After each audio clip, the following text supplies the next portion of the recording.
ไม่สุงค่ะเมื่อได้เป็นวันที่20เดือนธันวาคมที่6ปี2026ในตอนในข่าวใส่หมอหอมมีข่าว2ตอนที่มาเปิ้นเผาค่ะ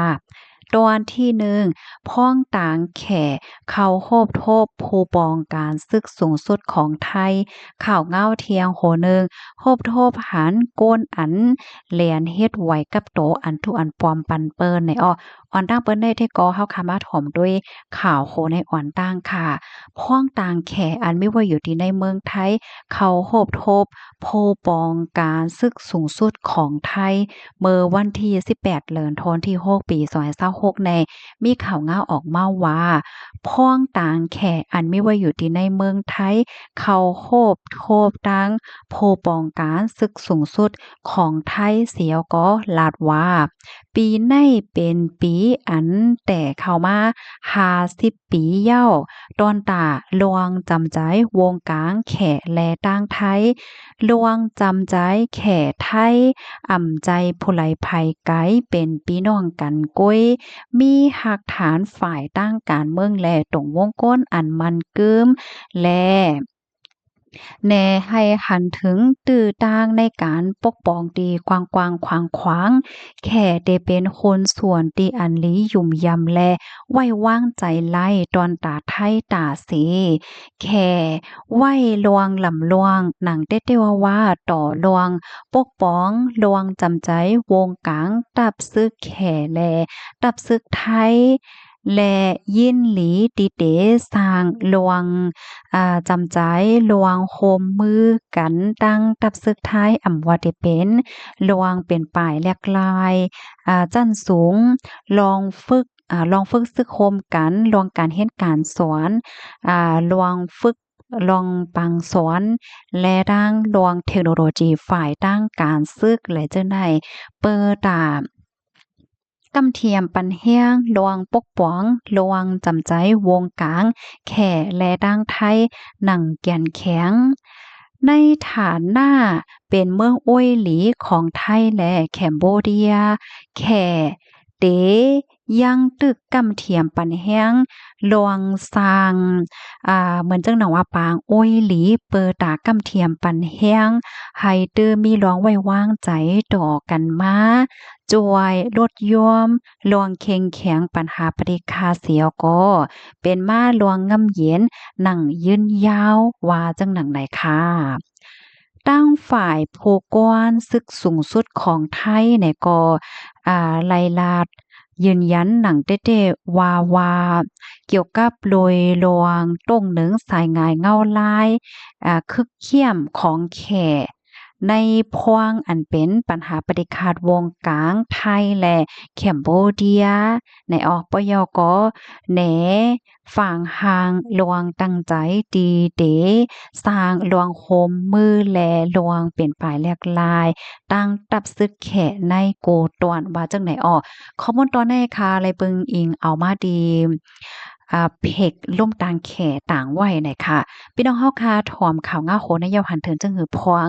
ถ่อมคอไหลตอนไหลที่ว่ามันป้อแตกเลี่ยงเนี่ยก็ต้องถามมาไลน่ะค่ะเนาะอำนั้นพี่น้องเฮาค่ะเข้าด้วยข้อมูลไหลเที่ยงเฮ็ดจังได๋ค่ะเนาะ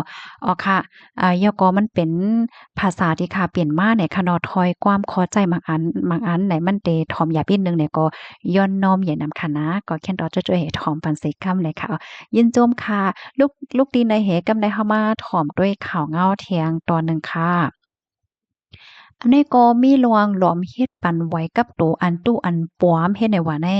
เมื่อวันที่17เดือนธันวาคมที่6ปี2026ใน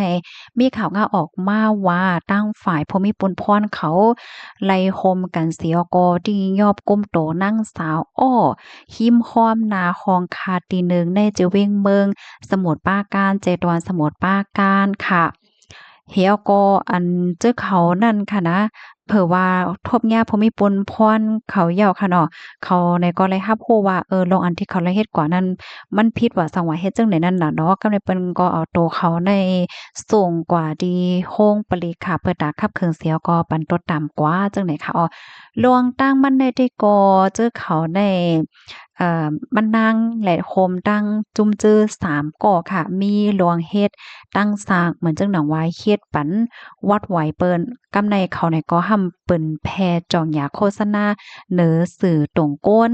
เฮ็ดจังได๋นั้นขณะเหมือนเจิงว่าโอ้คักเขาได้หาบคับเคิงปันเฮ็ดปันไว้กับโตอ้อแล้วก็จ้างเพิ่มข้อมูลเข้าสู่จู้อันเป็นระบบฐานข้อมูลฝ่ายพ้องงำไรอ้อแล้วก็เอาแคบหางวัดไว้กับโตจังเนี่ยอันว่าเป็นของลูกค้าเขาก้นกว่าเฮ็ดดีเขาแหละจังไหนมาเปิ้นแพ้เปิดตาเฮ็ดให้เปิ้นยุ่มยำเขาจังเนี่ยก้วยกาว่าแต่ไลปันกาหยาบเขาอีกนึงเนี่ยเขาก็เตรียมไว้ป้ากาขันมันเนาะเพราะว่าโยในกาขัน3แห่ง5ปากหวาดเพราะมีลายนำซ้ำ6แห่ง5ปากหวาดเพราะว่าเป็นเขาฮ้องว่าอันคึกมันเทียงซ้ำใน15,000แห่งหวาดเฮ็ดจังได๋วะวายหลังเสเปิ้นร้อยเงินปันเขาย่อมใจค่ะเขาได้ก็ไรฮับไว้สังเพราะเปิ้นร้อยเงินปันเขาย่อนี่ก็วัดไว้อันเขาลาดว่าได้เฮ็ดแหมงเปิ้นว่าสังว่าจังได๋แน่ไรฮับค่ะไรจำหลังที่อันเขาเจ้าหญ้าโฆษณาไว้เฮ็ดจังเนี่ยเนาะถึงที่เฮ็ดให้ก้นวันก้นเมืองได้ก็ไรฮับพรตุ่มยอนเฮ็ดจังเนี่ยกำในเปิ้นก็กว่าตึงลาเสลื่นสุดในก็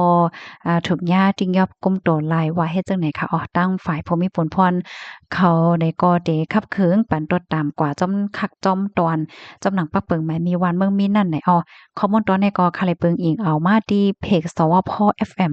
91ต่างไว้ในอ้อ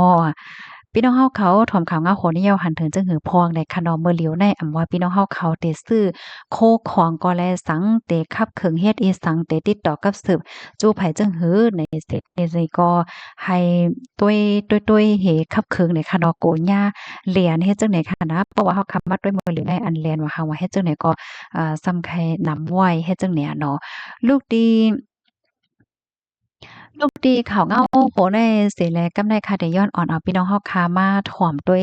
ขันแลกเงินอีกนึงได้ค่ะเนาะสายงานเงาไล่ขันแลกเงินมาเงินไทยเป็นเหอพองค่ะเนาะพองยามบ่อยู่ได้เนาะเมื่อไปได้ก็เฮาคาถ่อมกว่าเกี่ยวก็เป็นรองขันข้ามเนาะกำไดมาถ่อมด้วยขันแลกเงินไหนค่ะเฮามาด้วยขันเงินไทยค่ะเนาะเงินไทยเพราะว่าเฮาค่ะมีเงินไทยสิเตแลกเงินมา100,000ในเฮาค่ะได้ไลปันอยู่7ปาก75เพราะว่าเอาเงินมาเสียแลกเงินไทย100,000ในเดือนละอยู่7ปาก55ในออ$1อเมริกันแลกไลเงินมา4แห่ง2ปาก30 1ยูโรแลกไล4แห่ง8ปาก45$1สิงคโปร์แลกไล3แห่ง2ปาก40 1หยวนแลกไล6ปาก25$ออสเตรเลียแลกไล2แห่ง9ปาก67ค่ะเพราะว่าเอาเงินมาเสียแลกเงินนอกเมืองค่ะเนาะ$1อเมริกันได้ไลปันอยู่4แห่ง3ปาก40 1ยูโรได้ไลปันอยู่4แห่ง9ปาก75 $1สิงคโปร์ได้แลปันอยู่3เฮง3ปา40 1หยวนได้แลปันอยู่6ปา41$1ออสเตรเลียได้แลปันอยู่3เฮง46ว่าจังไหนอ้ออันนี้ก็เป็นคันแลกเงินในวันมื้อในค่ะอ้อยินจงพี่น้องค่ะกูก็ที่รับถอมปันแห้งค่ะมอยซุงค่ะ